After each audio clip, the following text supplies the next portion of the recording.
اور جمع تو آپ ویسے ہی کر سکتے ہیں، مقیم بھی اور مسافر بھی. اور جو آپ کو رکھتے بتائی ہوئی تھی اللہ کے فضل سے 17 صرف عشاء دیاں، اور ہم نے بتایا کہ 17 24 گھنٹے میں ہے، 2 فجر، 4 ظہر، 4 عصر، 3 مغرب، 4 عشاء. آج کے متجددین لوگوں کو گمراہ کرنے کے لیے بہت ساری اس طرح کی اختراعات اور اس طرح کی گمراہیاں لوگوں کے سامنے پھیلانے کی کوشش کر رہے ہیں، جن میں سے سر فہرست مسٹر جوید احمد غامدی، انجینئر محمد علی مرزا اور اس طرح کے بعض ایسے متجددین ہیں جنہوں نے اپنی طرف سے گڑ گڑ کے اللہ رسول کے احکامات کو تبدیل کر کے اپنی طرف سے لوگوں کے لیے رعایتیں اور سہولتیں پیش کرنے کی کوشش کی ہوئی ہے تاکہ لوگ ان کی طرف مانوس ہوں، اور جو عام طبقہ ہے وہ کہیں کہ یہ بڑے سہولت دیتے ہیں اور یہ لوگوں کے لیے آسانیاں پیدا کرتے ہیں. حالانکہ وہ احکامات شریعت کو بدل کے اور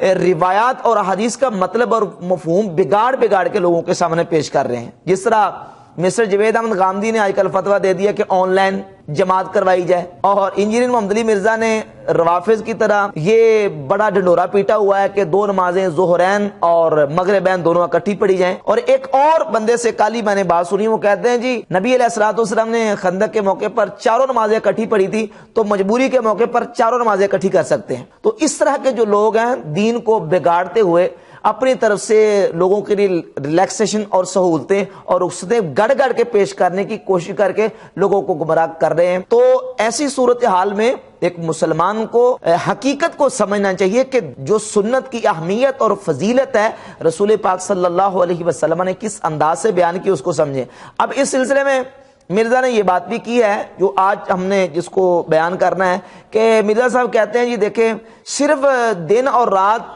میں جو 5 نمازیں ہیں ان کی 17 رکعتیں فرض ہیں، اور 17 پڑھ لیں تو کافی ہیں. سنتیں اور وتر پڑھنا ضروری نہیں ہے. سنتے پڑھ لیں تو ثواب ہے، وتر پڑھ لیں تو ثواب ہے، نہ پڑھیں تو کوئی گناہ نہیں ہے. اور ایک حدیث کا سہارا لے کے وہ اس بات کو بیان کرتا ہے. وہ حدیث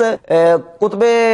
6 میں موجود ہے. نبی پاک صلی اللہ علیہ وسلم کی بارگاہ اقدس میں ایک عربی آئے تو سرکار دو عالم علیہ الصلوۃ والسلام نے ان کو یہ فرمایا کہ تو اللہ کی عبادت اس طرح کر کے اللہ کے ساتھ کسی کو شریک نہ ٹھہرا، 5 نمازیں پڑھ اور زکوٰۃ ادا کر اور روزہ رکھ. تو اس نے عرض کی یا رسول اللہ میں اسی طرح کروں گا، اور اس میں سے کچھ کمی اور اس پہ کوئی زیادتی نہیں کروں گا، اس میں کچھ کمی اور زیادتی نہیں کروں گا. تو اب اس حدیث کا سہارا لے کے مرزا کہتا ہے کہ دیکھیں جسے ثابت ہو گیا کہ اس صحابی نے اور عربی نے یہ تو نہیں کہتا کہ میں نفل بھی پڑھوں گا اور میں سنتے بھی اور میں وتر بھی پڑھوں گا. تو ثابت ہوگا کہ وتر اور سنتے پڑھنا ضروری نہیں ہے، صرف 17 رکعتیں فرضوں کی پڑھ لی جائیں تو یہ کافی ہے. حالانکہ اس حدیث کو اگر ہم صرف حدیث ہی کو دیکھ لیں تو اس حدیث میں تو اس بات کا بھی بیان ہے کہ اس میں صرف ذکر ہے تو فرض نمازوں کا، روزے کا اور زکوٰۃ کا. اس میں نہ تو حج کا ذکر ہے، نہ ہی اس میں جہاد کا ذکر ہے، نہ ہی واجبات کا ذکر ہے، اور نہ ہی اس میں محرمات شریعہ سے بچنے کا ذکر ہے. تو اب کیا اس کا یہ مفہوم اور مطلب نکالا جائے گا کہ کوئی بندہ صرف فرض نماز پڑھ لے 5 اور روزے رکھ لے اور زکوٰۃ دے دے، چاہے جہاد کرے یا نہ کرے، اور چاہے وہ حج کرے یا نہ کرے، واجبات کو ادا کرے نہ کرے، محرمات شریعہ سے بچے نہ بچے، وہ جنت میں چلا جائے گا؟ کیا یہ مفہوم لیا جائے گا؟ کیا یہ مفہوم کسی محدث نے، کسی امام نے یا امت کے کسی بھی فقیر نے یہ مفہوم مراد لیا ہے؟ جبکہ اس کے مقابلے میں سرکار دو عالم علیہ الصلوۃ والسلام نے اپنی سنت کی اہمیت اور فضیلت کو بیان کرتے ہوئے واضح طور پر بخاری مسلم کی متفق علیہ حدیث ہے، ارشاد فرما دیا کہ من رغب عن سنتی فلیس منی، جس نے میری سنت سے بے رغبتی کی فلیس منی، وہ میرے گروہ سے نہیں ہے، میرے ساتھ اس کا تعلق ہی کوئی نہیں ہے. اور اسی طرح نبی پاک صلی اللہ تعالی علیہ وسلم کی حدیث ہے، حضور نے اپنی سنت پر عمل کرنے کا خود حکم ارشاد فرمایا. سنن ابی داؤد میں 4706 نمبر حدیث ہے، علیکم بسنتی وسنت الخلفاء المہدیین الراشدین، تم پر میری اور میرے خلفاء مہدیین راشدین کی سنت لازم ہے. حضور تو یہ فرمایا کہ تم پر میری سنت بھی لازم ہے، یعنی ضروری ہے. علیکم اے الزمو، یعنی تم پر میری سنت لازم ہے، اس پر پابندی کرو، اس کو مضبوطی سے تھام لو، اور میرے صحابہ علیہم رضوان کی سنت کو مضبوطی سے تھام لو. اور سرکار دو عالم صلی اللہ علیہ وسلم اپنی سنت کی اہمیت کو بیان کرتے ہوئے ارشاد فرماتے ہیں، مشکات میں 109 نمبر حدیث ہے، جامع ترمذی میں بھی ہے، صحیح ابن حبان میں، مستدرک الصحیحین میں اور کتابوں میں موجود ہے. اور اسلام 360 جو وہابیوں کی ایپ ہے اس میں 109 نمبر حدیث ہے مشکات کی، اور اس کو صحیح قرار دیا گیا ہے کہ سرکار دو عالم علیہ الصلوۃ والسلام نے ارشاد فرمایا کہ 6 بندے وہ ہیں جن پر اللہ کی لعنت بھی ہے اور میں بھی ان پر لعنت کرتا ہوں، اور ان 6 میں سے ایک وہ ہے وَالتَّارِقُ لِسُنَّتِي، جو میری سنت کا تارک ہے۔ تو حضور تو سنت کے تارک پر لعنت فرمائیں اور فرمائیں جو میری سنت سے منہ موڑنے والا ہے اس کا میرے ساتھ کوئی تعلق نہیں ہے۔ عبداللہ بن مسعود رضی اللہ تعالیٰ عنہ فرماتے ہیں، صحیح مسلم میں 1488 نمبر حدیث ہے، سنت خدا کی اہمیت بیان کرتے ہوئے فرماتے ہیں لو ترکتم سنت نبیکم لضللتم، اگر تم اپنے نبی کی سنت کو چھوڑ دو گے تو تم گمراہ ہو جاؤ گے، یعنی سنت خدا کو چھوڑو گے تو گمراہ ہو جاؤ۔ یہ احادیث موجود ہے، کیا ان لوگوں کو یہ احادیث نظر نہیں آتی جس میں سنت کی اہمیت کو اجاگر کیا گیا، سنت کو لازم پکڑنے کا حکم دیا گیا ہے؟ نبی پاک صلی اللہ تعالی علیہ وسلم نے تو اپنی سنت کی اس قدر اہمیت بیان کی، اور بلکہ جامع ترمذی میں 2761 نمبر حدیث ہے۔ اب مونچھوں کے پست کروانے کے حوالے سے ارشاد فرمایا من لم یاخذ من شاربہ فلیس منا، جو اپنی مونچھوں کو پست نہیں کرتا فلیس منا، پس وہ ہم میں سے نہیں ہے، یعنی ہمارے گروہ میں سے نہیں ہے، ہمارے ساتھ اس کا تعلق نہیں ہے۔ جو سنت سے منہ پھیرتا ہے، جو سنت سے اعراض کرتا ہے، اس پر نبی پاک علیہ الصلوۃ والسلام نے اس قدر وعیدات اور اس قدر زجر فرمایا ہے جو بلا وجہ سنت کو ترک کرتا ہے، اور یہ کہتے ہیں کہ یہ سنت پڑھ لیں تو ثواب ہے، نہ پڑھے تو کوئی گناہ نہیں۔ تو یاد رکھیں ان احادیث کی روشنی میں پھر سنت کی تقسیم کرنی پڑے گی کہ سنت کی 2 قسمیں، سنت خدا اور سنت زائدہ، جس کو سنت موقدہ اور سنت غیر موقدہ کہا جاتا ہے۔ تو جس کی نبی پاک علیہ الصلوۃ والسلام نے تاکید کر دی، بلکہ حضور نے اپنے عمل سے تاکید کی یا حضور علیہ الصلوۃ والسلام نے اپنے قول سے تاکید کر دی، تو وہ امت پر کرنا اس کا ضروری ہے، لازم ہے۔ اب وطر کے حوالے سے دیکھیں، صحیح مسلم میں حدیث نمبر 1764، 1765 اور 1766 نمبر احادیث میں باقاعدہ وطروں کے حوالے سے نبی پاک علیہ الصلوۃ والسلام نے اپنے امر اور اپنے قول کے ذریعے اپنی امت کو ارشاد فرمایا اوتروا قبل صبح، صبح ہونے سے پہلے وطر کی نماز ادا کرو، اور فرمایا فلیوتر اولہ، جو بندے کو ڈر ہو، خوف ہو کہ وہ صبح کے وقت جاگ نہیں سکے گا تو اس کو چاہیے کہ وہ رات کے پہلے حصے میں وطر پڑھ لے۔ فلیوتر، یہ بھی امر کا صیغہ ہے، اور جس میں حضور نے امر فرما دیا، حکم ارشاد فرما دیا، تو اب اس کے بارے میں بھی یہ کہتے پھرتے ہیں کہ کر لیں تو ٹھیک ہے، تو نہ کرے تو کوئی گناہ نہیں۔ جبکہ قرآن مجید میں اللہ رب العزت سورۃ النور کی آیت نمبر 63 میں ارشاد فرماتا ہے فَلْيَحْذَرِ الَّذِينَ يُخَالِفُونَ عَنْ أَمْرِهِ أَن تُصِيبَهُمْ فِتْنَةٌ أَوْ يُصِيبَهُمْ عَذَابٌ أَلِيمٌ، پس وہ لوگ جو رسول کے امر کی مخالفت کرتے ہیں انہیں ڈرنا چاہیے، جو رسول کے امر کی مخالفت کرتے ہیں انہیں ڈرنا چاہیے کہ انہیں کوئی آفت آن پہنچے یا انہیں درد دینے والا عذاب پہنچے۔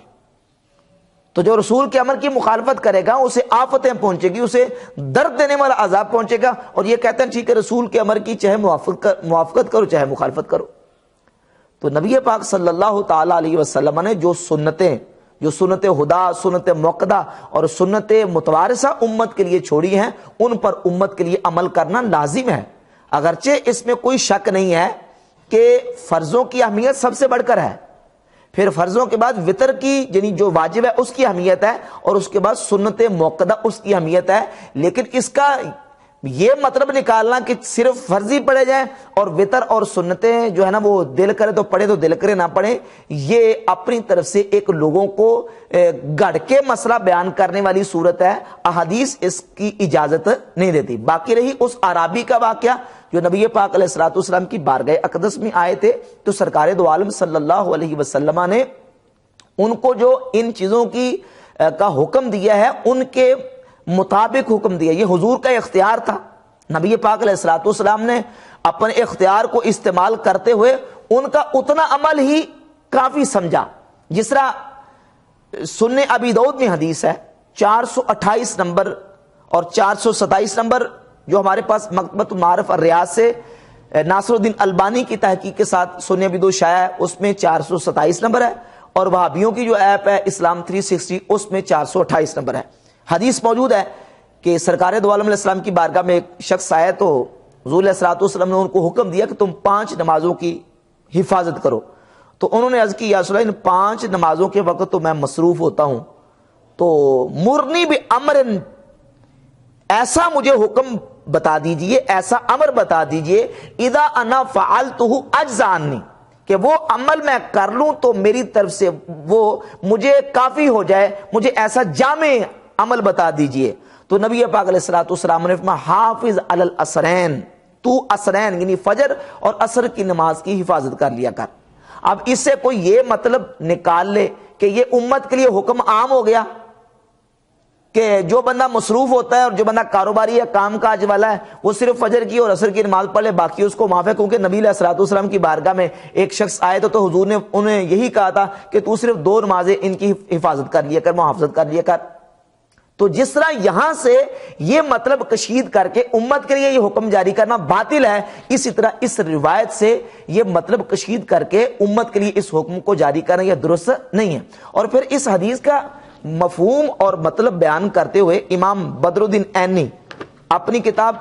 صحیح بخاری کی شرح عمدۃ القاری شرح صحیح بخاری کی جلد نمبر 13 صفحہ نمبر 449 پہ امام ابن الجوزی کے حوالے سے نقل کرتے ہیں کہ امام ابن الجوزی رحمۃ اللہ علیہ فرماتے ہیں کہ اس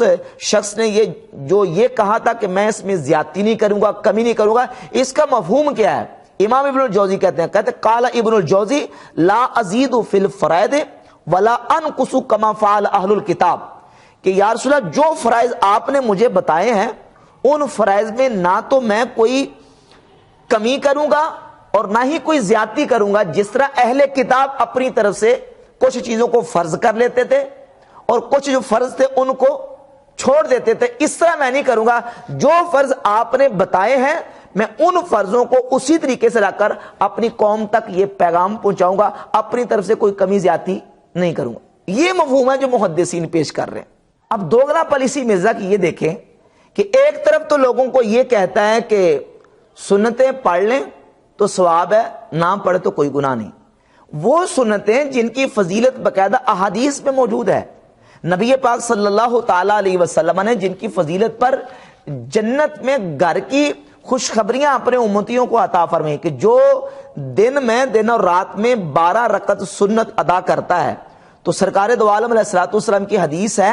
صحیح مسلم میں 1694 نمبر حدیث ہے کہ اللہ رب العزت ان 12 رکعتوں کی برکت سے اسے جنت میں گھر عطا فرمائے گا، جس پر جنت کی خوشخبری عطا فرمائی جا رہی ہے۔ ان کے بارے میں کہتا ہے کہ کر لے تو ثواب ہے، نہ کرے تو کوئی گناہ نہیں ہے۔ اور دوغلا پالیسی یہ دیکھیں کہ جب بات رفع دین کی آ جائے گی تو اچھلے گا، کودے گا اور پورا زور اور پورا ٹیل لگا دے گا کہ جناب رفع دین بس اس کے کرنے کے بغیر تو نماز نہیں ہوتی، اس کے بغیر تو نماز ہی سرے سے باطل ہے، یہ توحید کا قلعہ ہے، اور اس طرح کی باتیں دوغلا پالیسی دیکھ لیں۔ وہ سنتیں جو ثابت ہے باقاعدہ جن کی فضیلت نبی پاک علیہ الصلوۃ والسلام نے بیان کی ہے، ان کے بارے میں یہ کمنٹس دے رہا ہے کہ پڑھ لے تو ثواب ہے، نہ پڑھے تو کوئی گناہ نہیں۔ اور جو مسئلہ ویسے اختلافی مسئلہ ہے رفع دین کا، اس کو دین ایمان کا اور کفر اسلام کا مسئلہ بنا کے پیش کر رہا ہے لوگوں کے سامنے۔